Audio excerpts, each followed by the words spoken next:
Good evening, everyone. I am Michelle Easton, president of the Clare, Boothe, Luce Policy Institute, and it's so wonderful to be with you all tonight.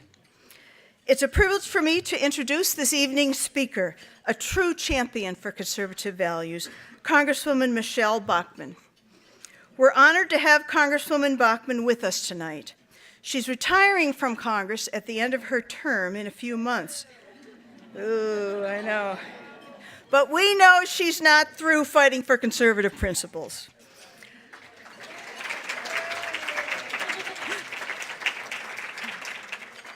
Congresswoman Bachmann was elected to the U.S. House of Representatives in 2006 and quickly became one of the most prominent leaders, boldly speaking out against the policy failures of the Obama administration and his liberal allies in Washington. She's known on Capitol Hill as a member who is devoted to cutting wasteful government spending, reforming our tax system, and limiting the size and influence of the federal government. She's fought relentlessly against Obamacare, the massive, costly government takeover of health care that has indeed proven to be a disaster. She's committed to protecting religious liberties and defending life, and to the traditional values our nation was founded on. Congresswoman Bachmann serves on the Permanent Select Committee on Intelligence, where she advocates for policies of peace through strength to ensure America's national security. She also serves on the Financial Services Committee and has been given keen insight into the housing and credit crunch. Congresswoman Bachmann established the Tea Party caucus in 2010 and continues to stand with the Tea Party to call for lower taxes, renewed focus on the Constitution, and smaller government. The Clare, Boothe, Luce Policy Institute has been spotlighting Congresswoman Bachmann's great leadership for years. In 2010, we presented her with our Conservative Leadership Award, and she's spoken to women at many Luce events, appeared in our Great American Women Conservative Calendar, and she just got her picture taken for next year before the dinner. And she recognizes how important it is to bring more women as leaders into the conservative movement. In 2012, she was a refreshing female voice among the candidates running in the Republican primary for the U.S. presidency. I loved those debates. It had 8 guys and you. And you were terrific. And despite the vicious attacks from liberals and the mainstream media, she never ceases to show courage and determination. Prior to serving in Congress, she worked on hundreds of civil and criminal cases as a federal tax litigation attorney and went on to serve for 6 years in the Minnesota State Senate. She graduated from Anoka High School and Winona State University. She received her law degree from the Coburn School of Law at Oral Roberts University and an LLM, that's the advanced law degree, in tax law at the College of William and Mary. She's been married over 30 years to a wonderful husband, Marcus, who's been here with her a number of times. They have 5 children who are almost all out of school. It's going to be empty nest soon. And she and Marcus have cared for 23 foster children over the years.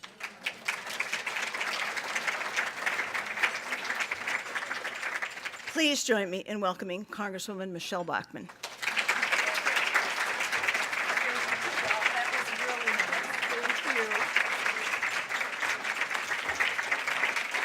Oh, thank you so much. I appreciate it. Thank you. Thank you. That is so sweet. From one Michelle to another, I thank you. No, being the mother of 28 children, you are looking at the old woman in the shoe right here. And I am so happy that these kids are gone. I don't know what to do. So I really am thrilled.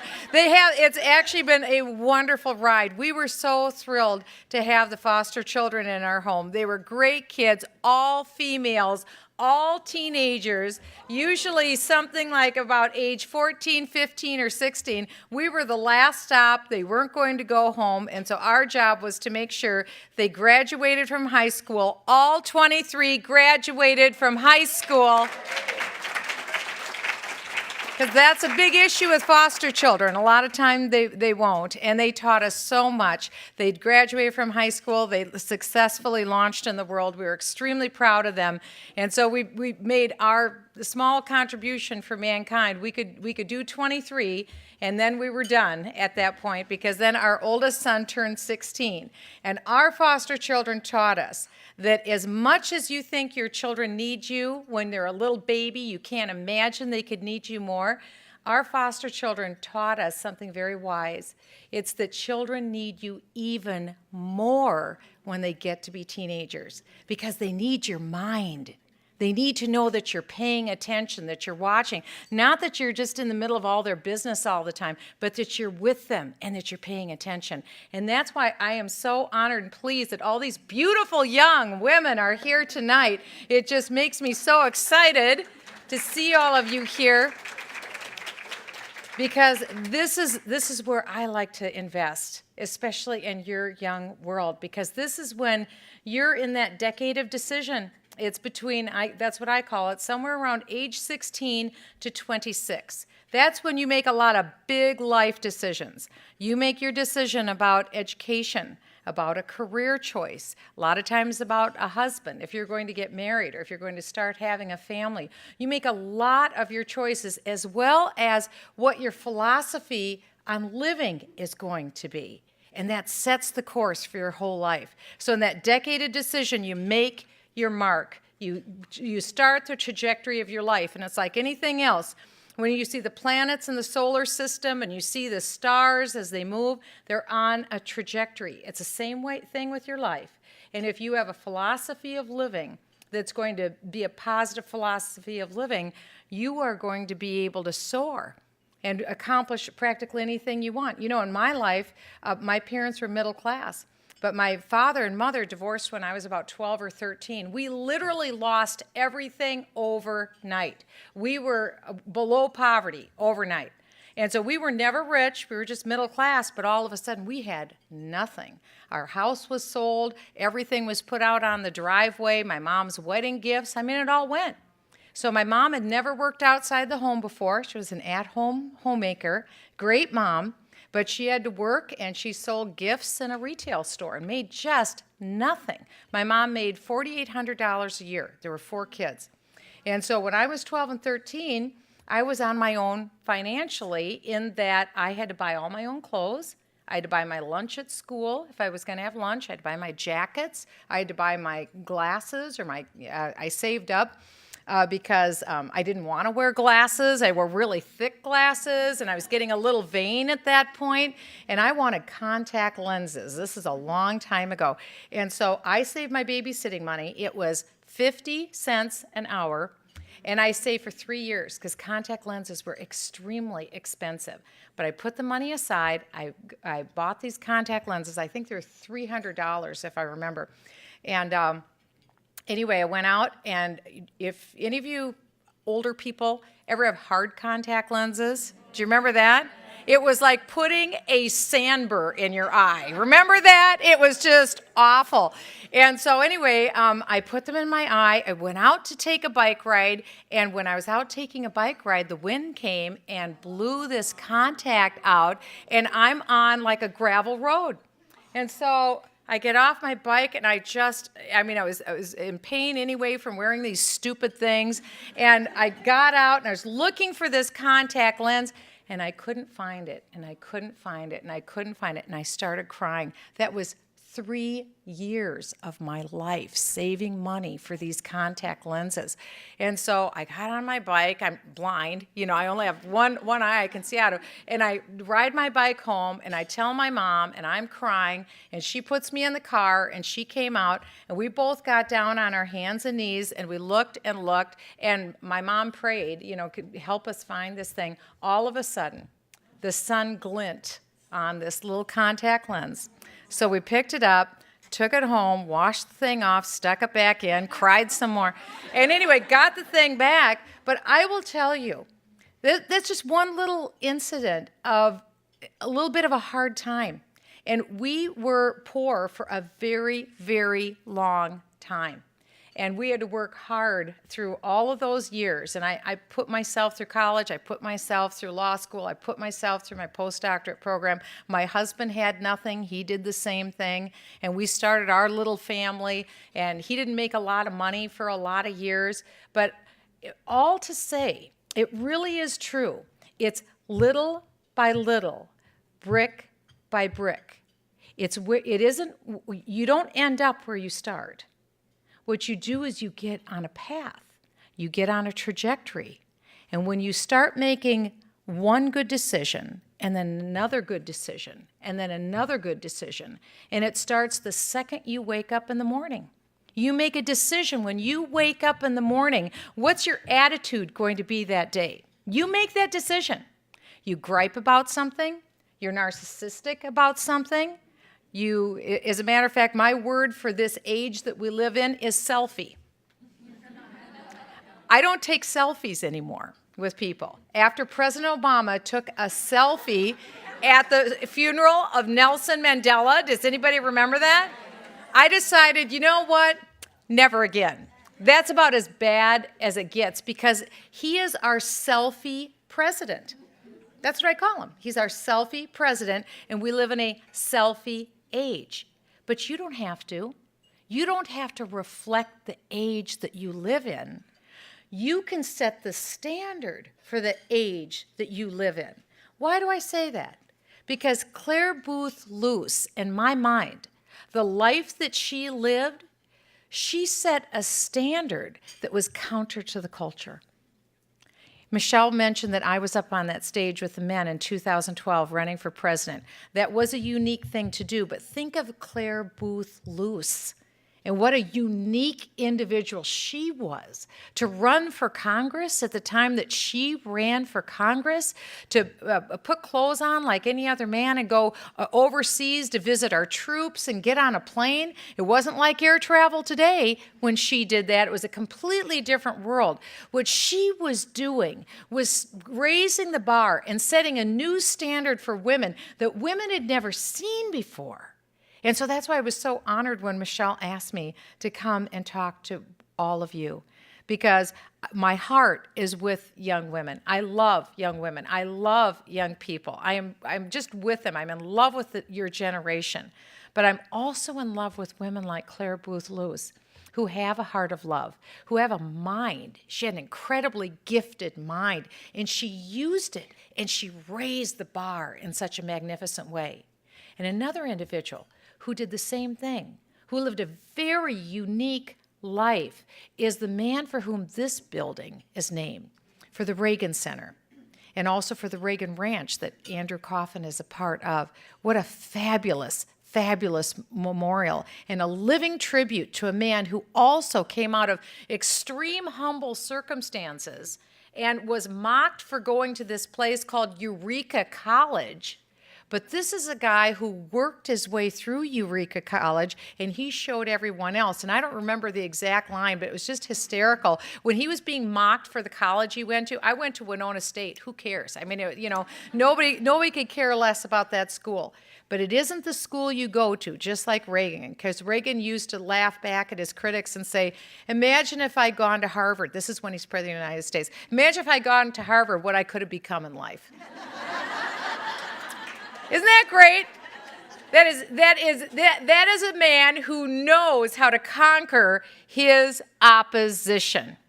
And that's what you're learning here. I saw a little bit of what you have done today. You've had the best speakers. You've had fabulous programs that you've heard. You're going to continue to do that.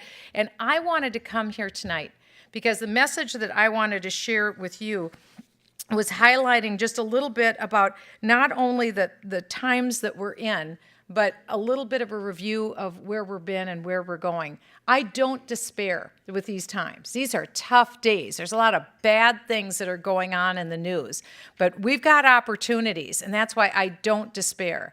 When I went to Congress 8 years ago, and I'm winding up, I won't be running again, but when I went 8 years ago, I went as a real person who watched what was going on in Washington, and I decided when I got there that I was going to roll the dice and give it absolutely everything that I had. Because I thought, Why else would you go to Washington? Why would you go there and just mark time or just want to be a politician? Because one thing I had seen when I was working in the state Senate in Minnesota is that there's two kind of people who are politicians. There are people who want to be a politician because they think it makes them be somebody. And then there are people who go who already know they are somebody. And when they go, they're going there for a purpose, for a mission, because they want to accomplish something. And I'm here to say to all of you, politics is not a bad profession. It's a good thing to do, a very worthwhile thing to do. But make sure you're not in the former category. Make sure you are not going to have that make you be something. Make sure that you first know who you are and know that you are something. Because by that, I mean this.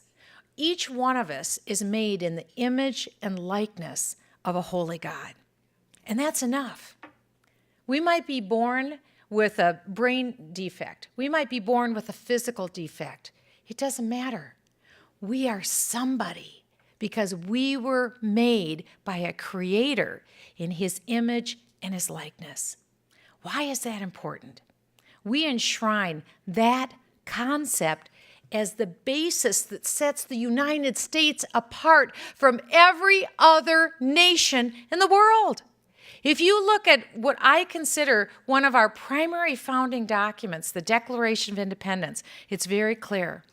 It says that we have all been created by a creator to be equal. How are we equal? Because some politicians said we are? No.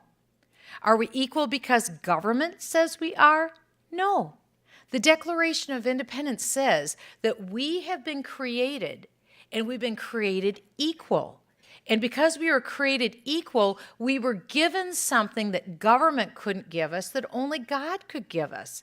This is in our founding documents. This is quite a philosophical statement in our founding documents, that just because we live, just because we exist, we were imbued by our Creator with certain inalienable rights. What does that mean? That means that they are ours just because we breathe. We didn't have to earn it, but because we breathe, we have these rights. What are they? The first one is life. Is there anything more foundational?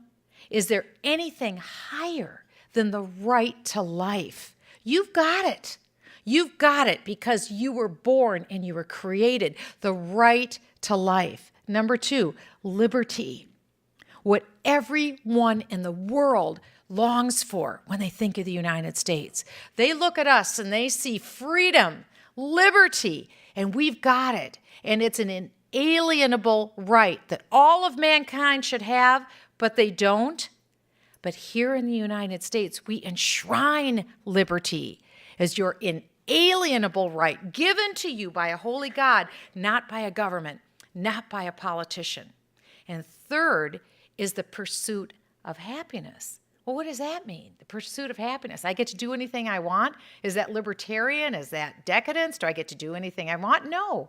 What that means is the right to the fruit of your own labors. So the employment, the work that you do, you have the right to keep what it is that you earn. What a concept, huh? What a concept. You get to keep what you earn, and that's an inalienable right.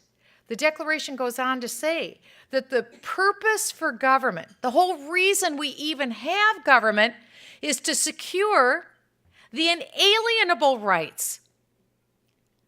That's what government is supposed to do. Make sure that no man, no government, no agency, no system denies you your right to life, your right to liberty, and your right to the pursuit of happiness, which is your right to keep the fruit of your own labors. I want to ask you, how are we doing? How's the report card?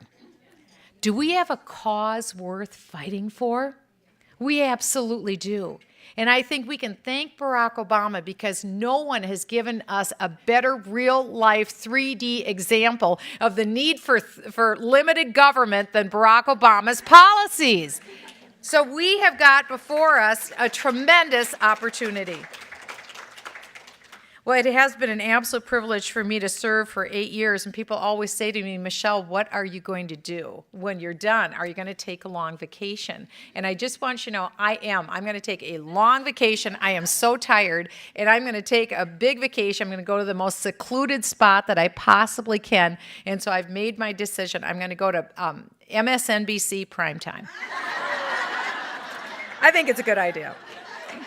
So anyway, that's a lie. But I did decide that I was going to give it everything I had and that I was going to stand for those principles that I just talked to you about. You see, to me, it's not a speech. It's not negotiable. These are the rights that were given to each one of us as Americans. And I decided I was going to fight for them. And fight for them I did. I got into Congress, and almost immediately after I got into Congress, we had one mess after another. Anyone remember the bailout? The $700 billion bailout. It was a disaster. Unfortunately, it happened under a Republican president. So one of the first things I had to do as a member of Congress was take on my own president and my own party and his Treasury Secretary when he came over and said, unprecedented, never before happened.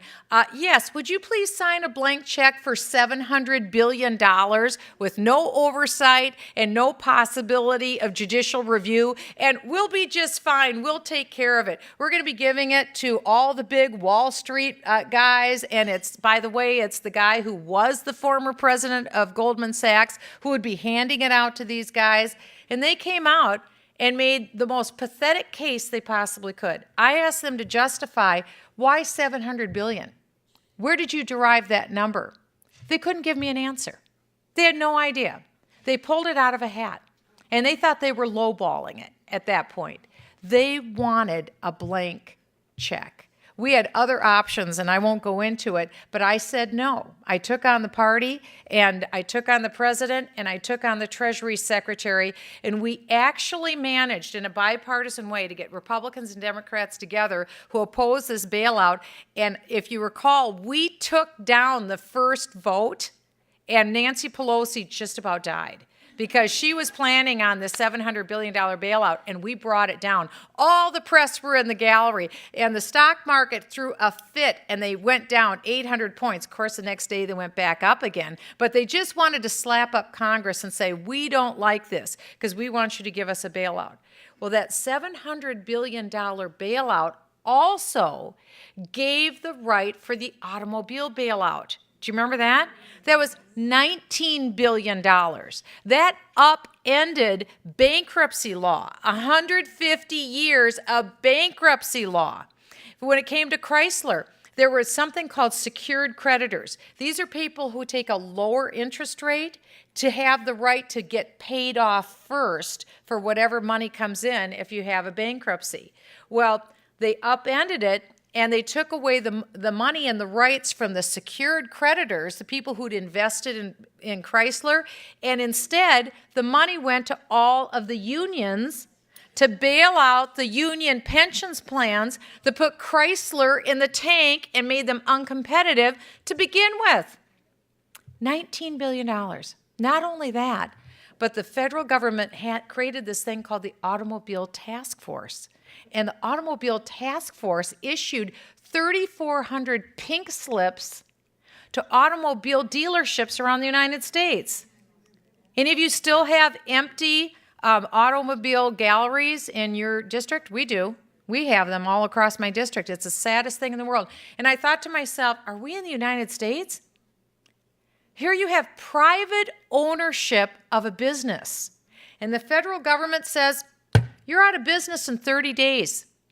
That's what happened to not just one, not two, not 50, not 100, to 3,400 car dealerships across America. You're out of business in 30 days. And oh, by the way, the $300,000 worth of parts that you have in the back room, tough bounce, you're stuck with them. That was the automobile bailout. That was unheard of. And President Bush gave that $19 billion to Barack Obama even before he became president to start setting up this task force and handing out the money. I went down to the House floor and I gave a speech. I was so honked off about the whole thing. And I gave this speech and I called it Gangster Government, because I couldn't believe that government would do that, put American businesses out of business just because they wanted to. And that made possible then the $1 trillion stimulus. Now, this is an interesting story. Last night I was with Mark Steyn. If any of you know Mark Steyn, the great columnist, the great author, the great writer, he sits in for Rush Limbaugh. He has a brand new book coming out from Regnery, The Undocumented Mark Steyn. You'll all want to get a copy of it. But he was talking to me last night when we were together in Minneapolis that with the stimulus, and he gave the amount of money that it took to build the San Francisco Golden Gate Bridge. You've all seen that beautiful bridge you have out here in California. He said the stimulus would have provided enough money to build 1,700 Golden Gate bridges, enough to go from the East Coast all the way to Belfast, Ireland. And he said, what I want to know is, where's my bridge?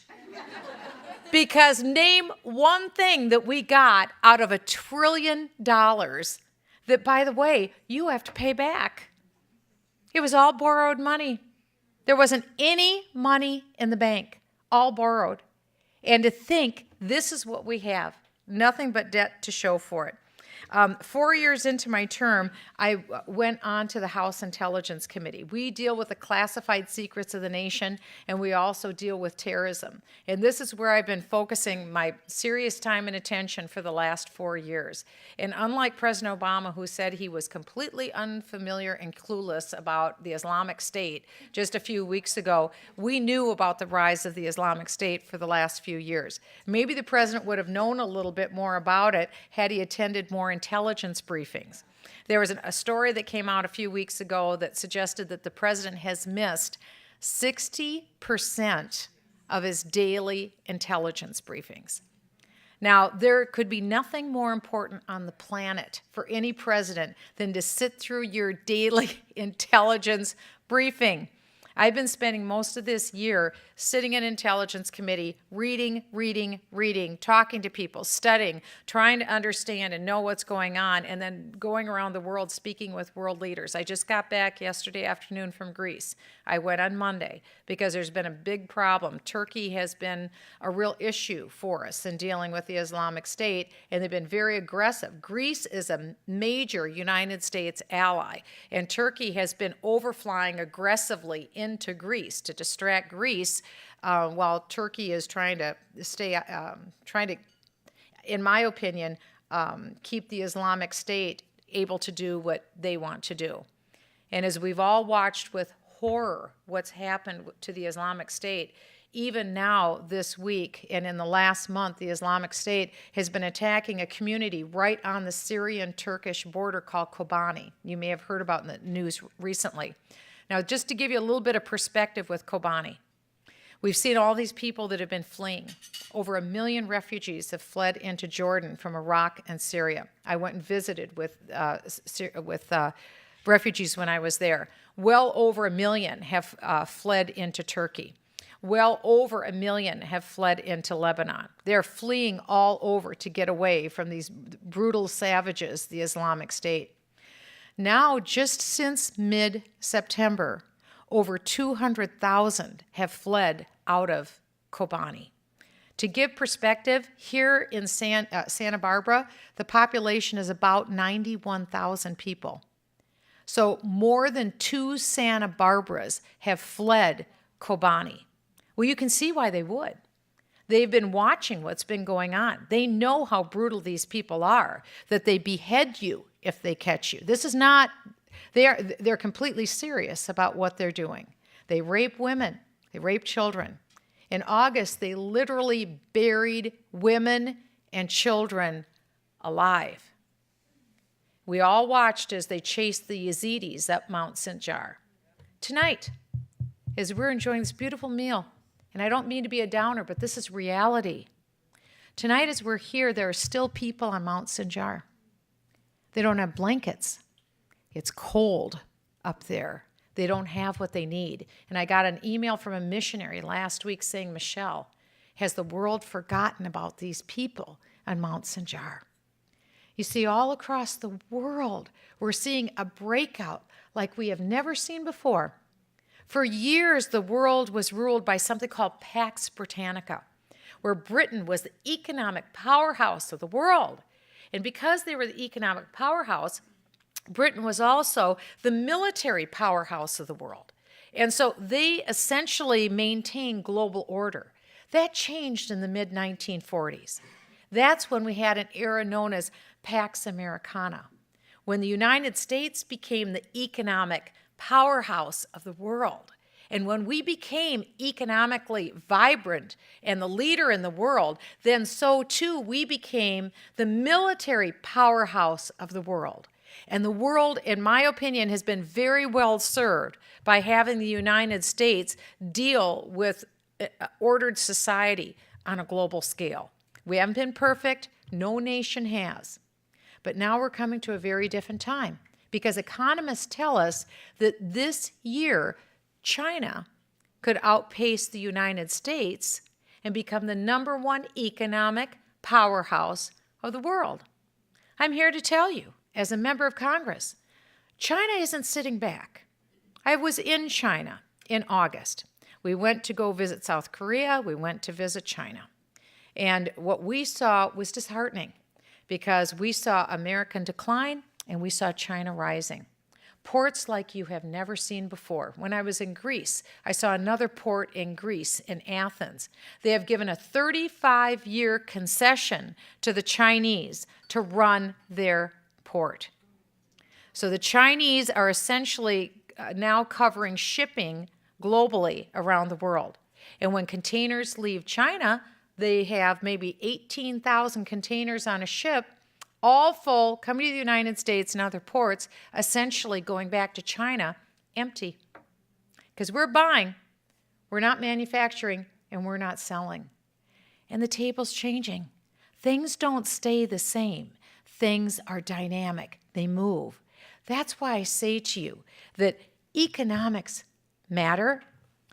Because economics matter, that determines what you can do from a national security perspective, from a foreign policy perspective, from an intelligence perspective. When just a few weeks ago, the President of the United States said, "Oh, I was shocked about the Islamic State. I had no idea." He was on 60 Minutes, and he threw the intelligence community under the bus and said, you know, they grossly underestimated the power and capacity of the Iraqi army that we've been training, by the way, for years and years and years at your expense. And they grossly underestimated ISIS and the power of ISIS. Well, we didn't. We knew who they were. We saw it. We learned about it. Only the president didn't know. And he'd come out just a few months earlier, and the president of the United States had said, "Oh, I already know the news before it goes on TV. I already know what's going on." So this is a guy who never knows what's going on, whether it's with the IRS, whether it's with the Department of Justice when they go and snoop on all the journalist records. He doesn't know as commander-in-chief what he's been tasked to know as commander-in-chief. So we've got a real difficulty on one side, but that difficulty, in my opinion, is again our greatest opportunity for action, especially now in November. We're going to have this opportunity to pull the gavel out of Harry Reid's head. I think it's going to happen. I have no doubt. I think very clearly, I think we're going to see it happen. But we also have an opportunity in 2016, and we have an obligation, because if Hillary Clinton decides to run for president, and if Hillary Clinton becomes the president in 2016, she effectively could be Barack Obama's 3rd and 4th term as president. Why do I say that? She's the godmother of Obamacare. Her Hillary care was even more draconian, even more of a burden than Obamacare is today. She's the architect of all the failed policies of the Obama administration now on foreign policy. So that will be our charge to make sure that we tell that story, and we can. Because we have the chance to be able to talk about America as the economic powerhouse, how we can easily become that economic powerhouse again. It's not that hard. Just the example from my life, from Ronald Reagan's life, that if you come from nothing, the beauty of the United States is that you don't necessarily stay in the lowest stratum of the economy. You have the opportunity in this country to move up, at least you did, to the middle class and above and beyond. That's not true in other societies. You have upward mobility here. That's the greatest gift that you could give to young people, that opportunity to be able to succeed and change your life and change your trajectory. It is possible to do. That's the story that we have to tell. That's why I think we can never, ever give in to despair. We light a candle rather than curse the darkness. And we never, ever despise small beginnings, because this is a nation that began with impossible odds. And this is a nation that will, again, rise because of young people who figure it out, that they do want a future, they do want a hope. And I know that with the people here in this room, that's exactly what you're going to do. So I say God bless you, and thank you for coming. And if you have questions, I'd be more than happy to take some.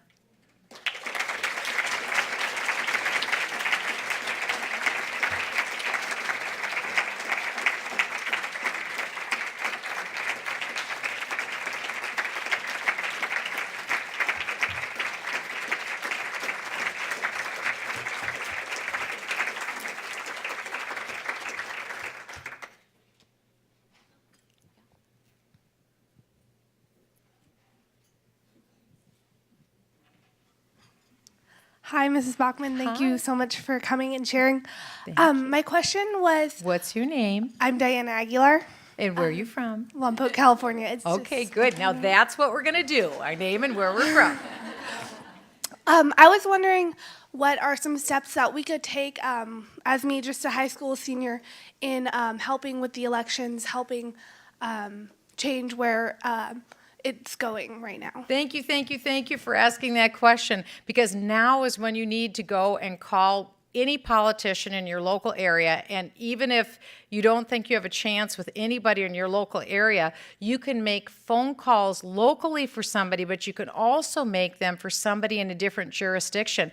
We have technology now so that you can stay home and make phone calls for another candidate, and that is so important you can't believe it. I know that in my home state of Minnesota, we come from a little bit of a challenging state in my state. You guys have a challenging state in California, but we produced Hubert Humphrey, Eugene McCarthy, Walter Mondale, Paul Wellstone, Jesse Ventura, and Al Franken. That's my backyard. That's my backyard. And I succeeded. I don't know how that happened. But what you can do is you can be here or wherever, and you can make phone calls for a candidate practically anywhere in the United States. The candidate will have the technology.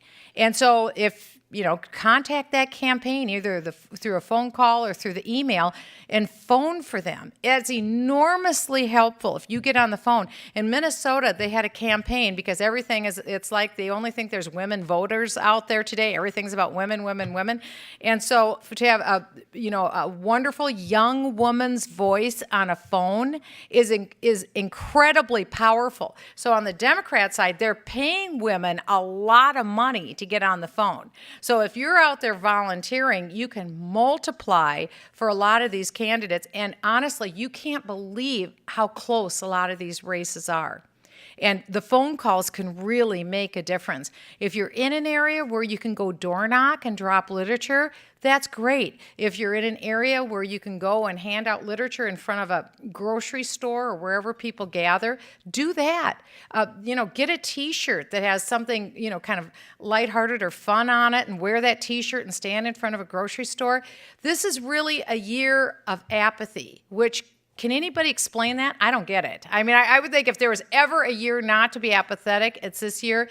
It may be the cumulative effect of just one piece of bad news after another that people are just dialing out, plus it's all the nonstop negative ads on TV. But what I would say a positive thing that you can do, a light the candle thing you could do, would be to contact a campaign and just, if all you could do is 10 minutes of phoning in an evening, and you can do more than that. If that's all you could do that. But do it and give yourself a goal like 1 hour a night. Can you imagine if every single person, just think of it, if every single person in this room made an hour's worth of calls in one night, how many calls that would be? You could probably call, because you'd leave a voicemail if nobody picks up. You probably could call, I bet, 45 people in an hour. I'll bet at least 45 people. Now imagine 45 times 100, what's that? That'd be 4,500 phone calls. That could be the total difference. In my district, in our largest city, we just had a race that was won by one vote. One vote. So when you think of what that means, because for most people, they just want to be asked. They want to be touched. They want to be asked. Because most people don't pay attention. They say 15% of the people pay attention to politics. Well, I'll tell you, that'd be pretty cool. I think it was Jimmy Kimmel I saw just a couple nights ago. He'd sent a man out in the street to ask, who's Joe Biden? Did you see that? It was hilarious because Joe Biden was in Los Angeles and they put this guy out in the street and nobody knew who he was. They had no idea who Joe Biden was. So don't think that this is going to be hard when you make these phone calls. Just say vote for brand X. I mean, that's all you got to do. Get on the phone. They'll have a script for you. But that's a very easy thing to do, and that's what I'd recommend. The other thing is you guys all have a contact list. You have contact lists on your computer, on your smartphone. Let everybody know. Tweet to your friends. I mean, that's what Barack Obama told everybody to do. So tweet to your friends, Facebook, use social media, right? Instagram, Snapchat, whatever you do it. And, rather than taking pictures of your food and sending it to everybody, actually do something worthwhile. So that's a great question. I say that because that's all my kids do. I get pictures of tacos. But I send them too, so. Hi, I'm Lauren McHugh, and I go to Virginia Tech. When I tell people I associate with the Tea Party, they usually cringe. Even people on my own side of the aisle, they say that we're too extreme. And how would you go about addressing that? And do you see a divide in Congress between maybe the establishment and the Tea Party and true conservatives? And how do you think we can go forward? Well, it's a very successful marketing campaign by the left. I mean, I was there. I'm the chair of the Tea Party caucus. I started it because I saw what the left was doing and how they were maligning people who were Tea Party. All the Tea Party is a continuation of the American Revolution. The ideas that the American Revolution were founded on were republished time after time, generation after generation after generation. Each generation has had to continue to fight and contend for these incredible principles that we live by, because the natural way of man is not the American way, to live free. That is it. Otherwise, you would see societies all over the world that are free. You don't see free societies. This is very unusual, but it has to be protected. It has to be contended. It has to be fought for in every single generation. And of course, we're in a very bureaucratic state now in the United States. Well, to roll that back so that you can have maximum freedom, we contend for those ideas. And so it's our job to be able to explain it. And so I told people the Tea Party is very simple. It stands for the fact that we are taxed enough already. That is not our problem. Number two, government shouldn't spend more money than what it takes in. I mean, who disagrees with that? Because that's your problem then, that you have to pay for it. And the third thing is the government should live under the laws it makes, should live under the Constitution. This is radical, I mean, that's about as mainstream as you can possibly get. So the media wants to continually pit the establishment Republicans against so-called Tea Party Republicans. But the principles that are espoused by the Tea Party is the Republican Party. It used to be the Democrat Party.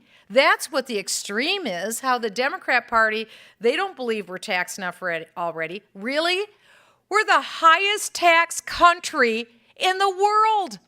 We used to make fun out of Sweden. We're the highest tax country in the world when it comes to jobs.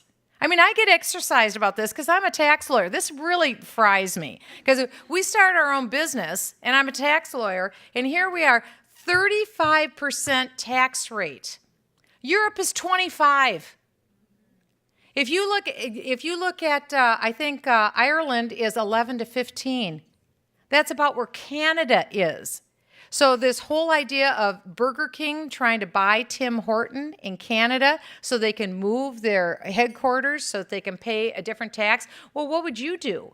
By the time you add up 35% federal tax rate for corporations, then you put on the 3.8% Obamacare tax on those corporations, and then you add on your state tax and local tax and everything else, it comes up to about 48 or 49%. Well, are you serious? You're going to hand over that kind of money to the government after you put all of that capital and expenditure and everything out and you're trying to do everything right, and then you're competing with people from all over the world? How are you going to make it? So this is our opportunity to be able to explain to people the joy of how you live well. That's really what it is, the joy of how you can succeed. And I love that. I love that message. That's what I would do. And then always have in your back pocket some examples of absolute lunacy that the federal government does, and that always gets them every time.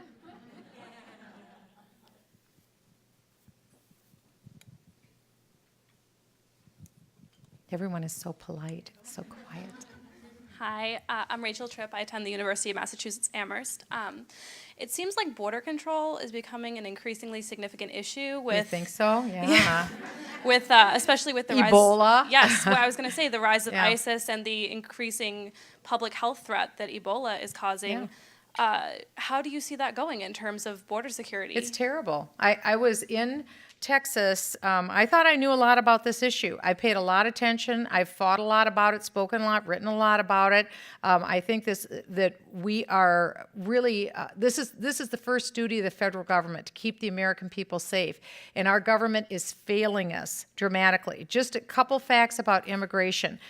The United States is the most generous country in the world when it comes to immigration. The most generous. Be sure you listen to what I say.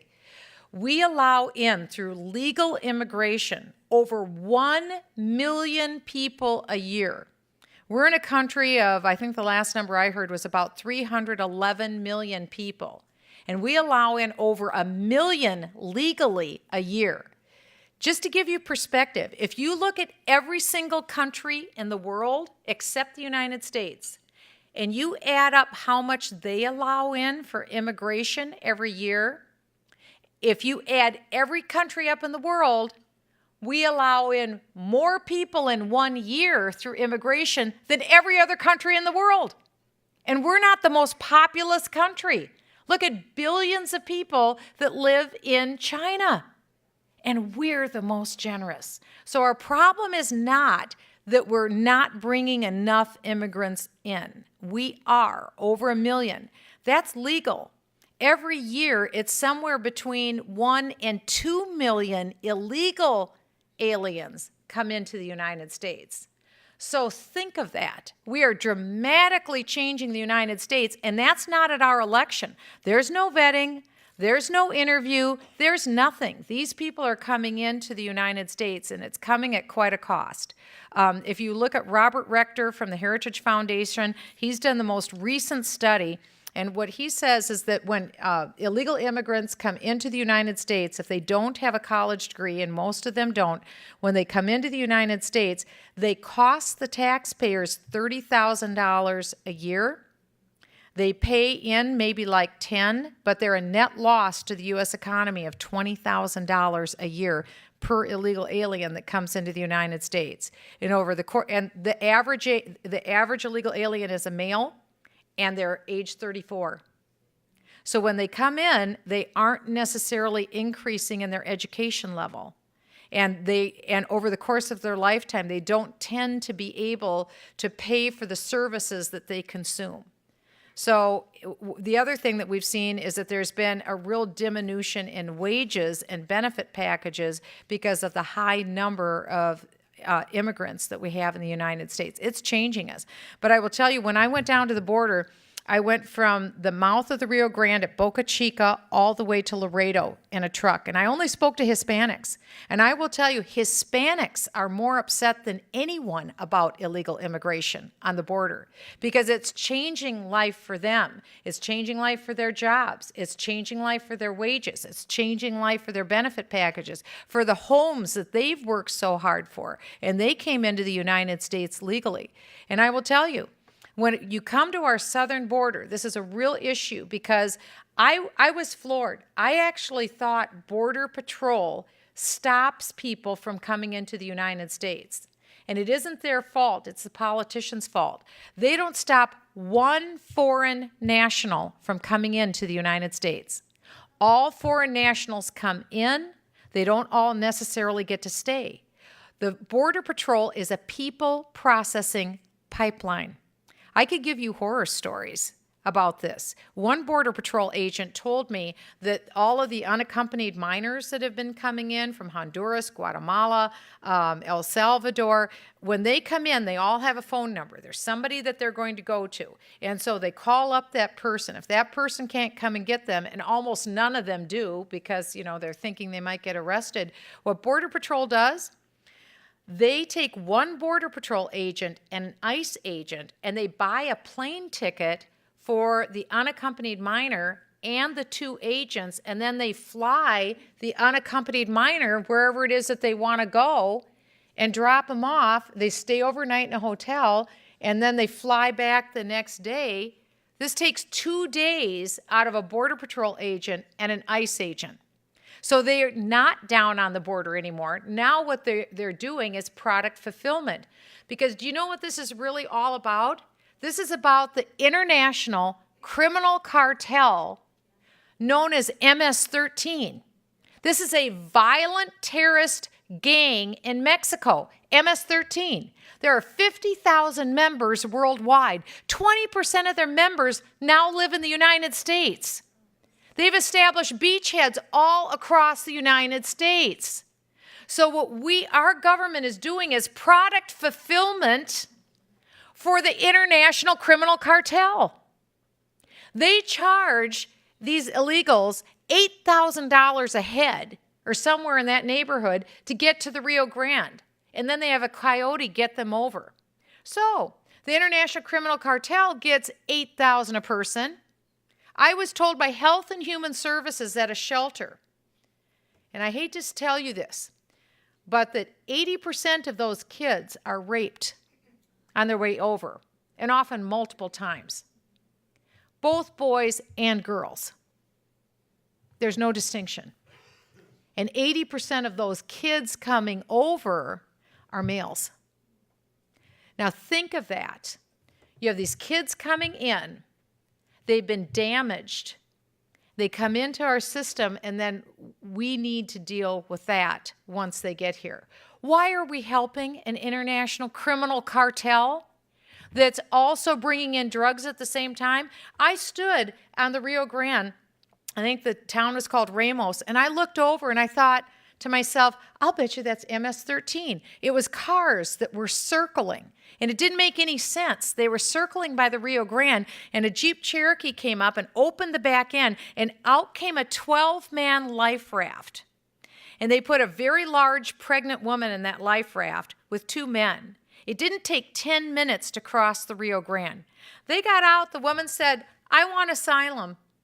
because she looked for the Border Patrol guy. I have it all on my iPhone. I took the whole video of it. And, of course, she's going to get in. She's about to have a baby. Her baby will be given citizenship. When I was in Greece this week, I asked them, they don't give citizenship to babies that are born in Greece, who are there illegally. We're one of the only countries in the world that gives American citizenship to babies of illegal aliens. Other countries don't do it. But I had a local police officer on my right shoulder, and he said, do you see the 4 guys coming right behind that raft? And I said, what about it? He said, those are the drug runners. So she was the decoy. So MS-13 got $8,000 out of this deal. She's getting citizenship out of the deal. Her baby will get citizenship out of the deal. She'll immediately be eligible to go on welfare benefits out of this deal. And then the 4 drug runners came over. Bingo, everybody wins, right? So I asked the local cop, how much comes across here in drugs? One crossing. He said, we interdict 8,000 pounds of marijuana a week. That's what they catch. That isn't what they don't catch. That doesn't include like speed or meth or heroin or all the other garbage that comes across the border. In fact, it's so bad, when I was with the Texas Rangers, they told me that they have 37,000 criminal aliens sitting in jail in Texas, waiting to be deported at the cost of $80 to $180 a day to keep them in jail. You know how many are getting deported about now? Not many. We have got a broken system. And I had Hispanics on the border saying to me, what is wrong with Congress? When in the world are you going to actually build a fence, a real fence on the border? When in the world are you going to start deporting people that are coming over? I am telling you, it was obvious to us. At that point, we were very nervous about the Islamic State. That's what we were worried about, seeing terrorists come in. We know that people are coming in. On September 10th, 4 Turks that are terrorists, came across the border and are actually in detention. Thank God we caught them. So don't think for a moment that terrorists aren't coming across that border. I am very concerned about what we're going to see, because in intel, in January, the leader of the Islamic State, his name is Baghdadi, he made this statement. He said, very soon we will be in direct confrontation. This was to the United States. Very soon we'll be in direct confrontation. We are with you.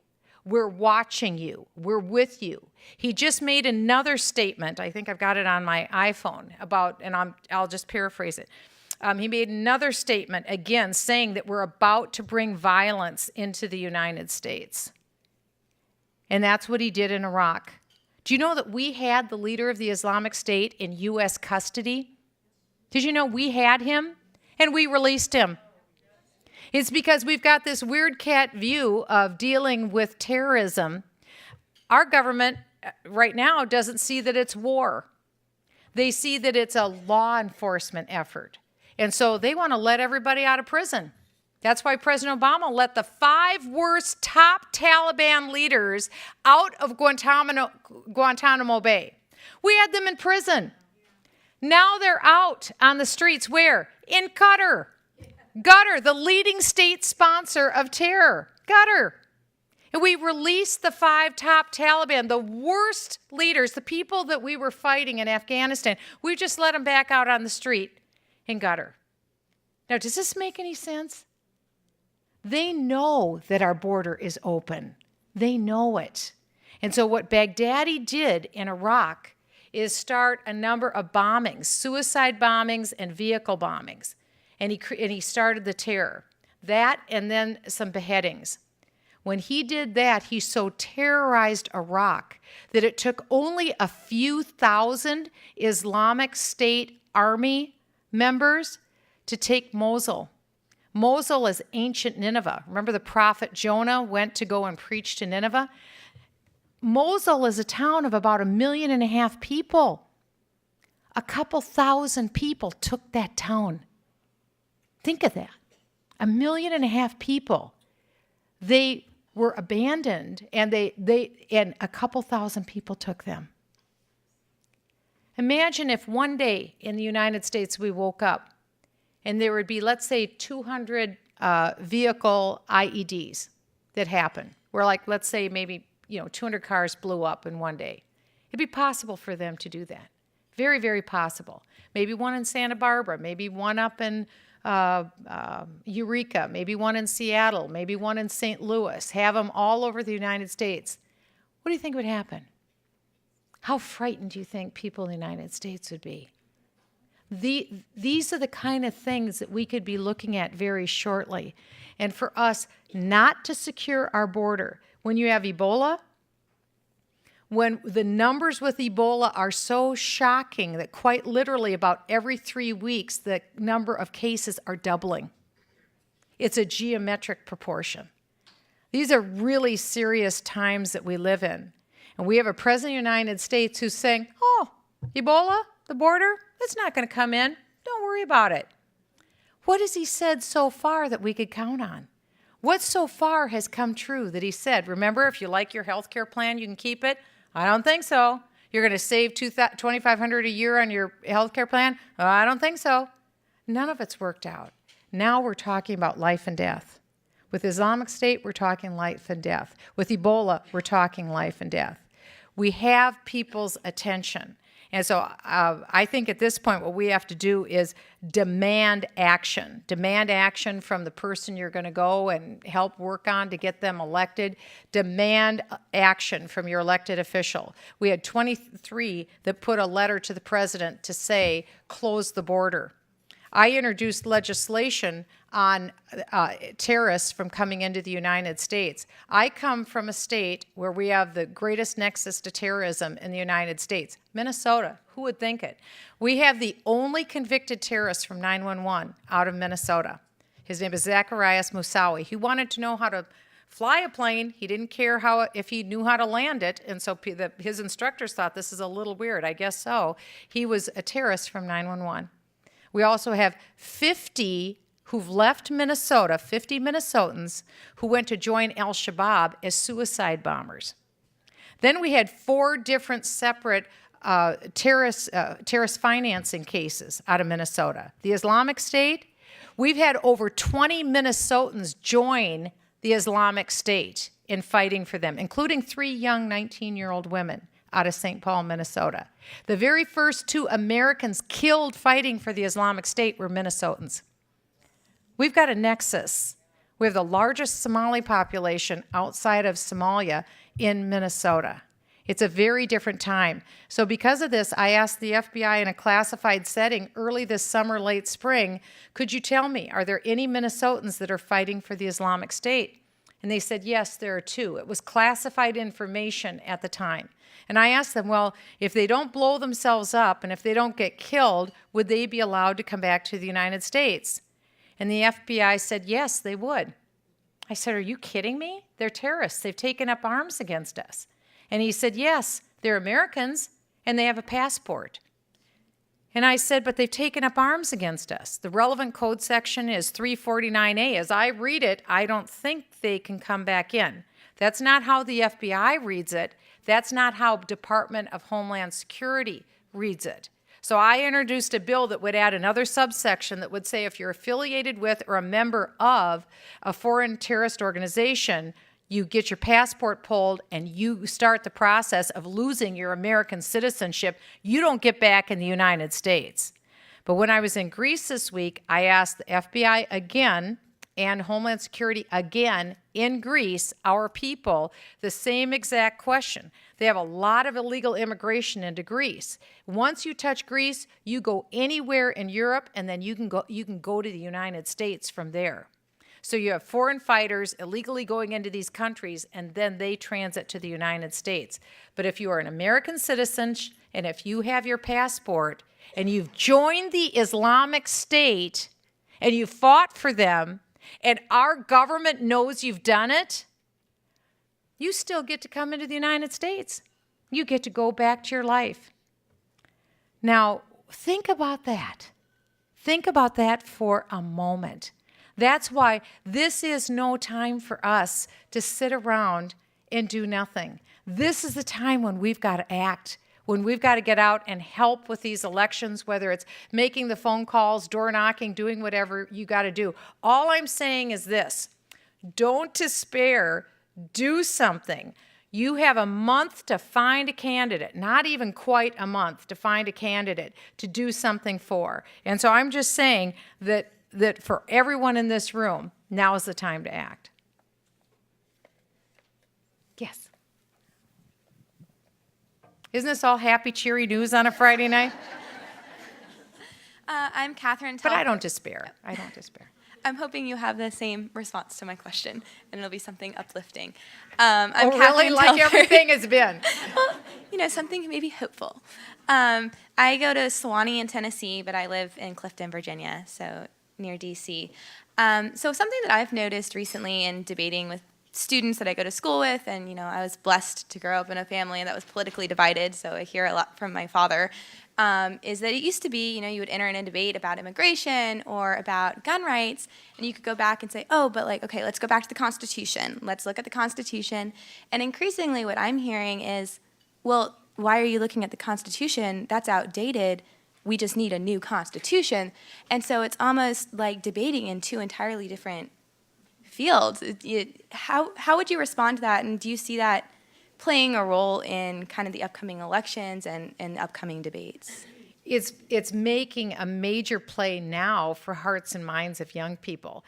That's about the most frightening thing that you could imagine, because what people are saying is that this document is irrelevant. And when you make that case, what you're saying is no longer do you have any rights. That's what set us apart as a nation. The whole reason why we have the Constitution is to limit big government so that you can be big individual. That's what we want. We want you to have maximum rights, maximum freedom, because you don't get both. You don't get big freedom and big individual and have big government. It doesn't happen. The government just rolls you over like a steamroller. And what you want to hold on to, which is so precious, which is so unique, which is so scarce in all of mankind and 5,000 years of recorded human history, is big freedom. That's what you don't get. And so, like Gwyneth Paltrow just had a fundraiser for the president in her backyard. Did you hear about that today? That was just a riot. You're so handsome, I can't even speak. Saying that we've got to let him have all the power he needs so he could do what he wants to do. Well, I think he's already there. I think that's where the president is.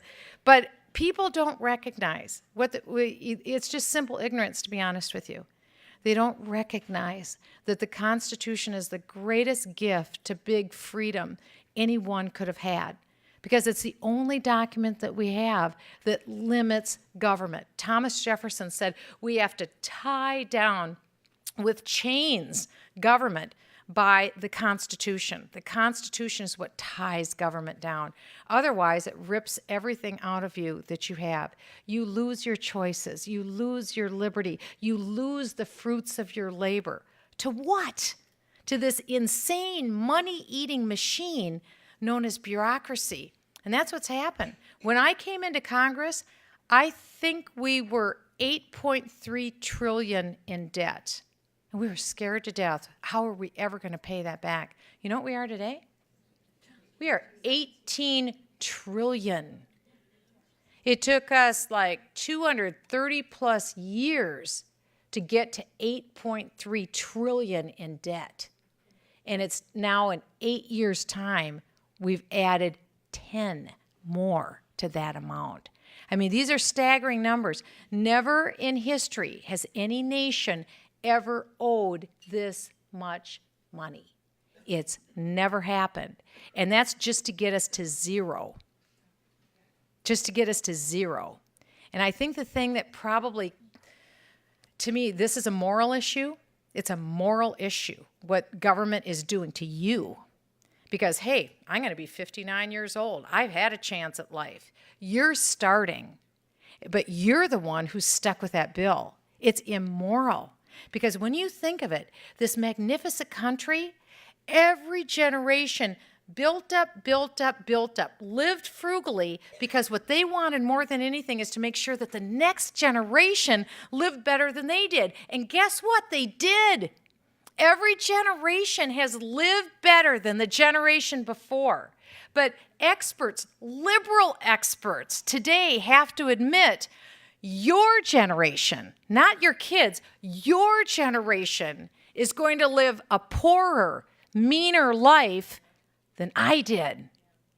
Now that's breaking the compact because this very selfish current generation, I would say really 1965 forward, this generation has consumed not only what previous generations built up, they've also consumed what we have produced today.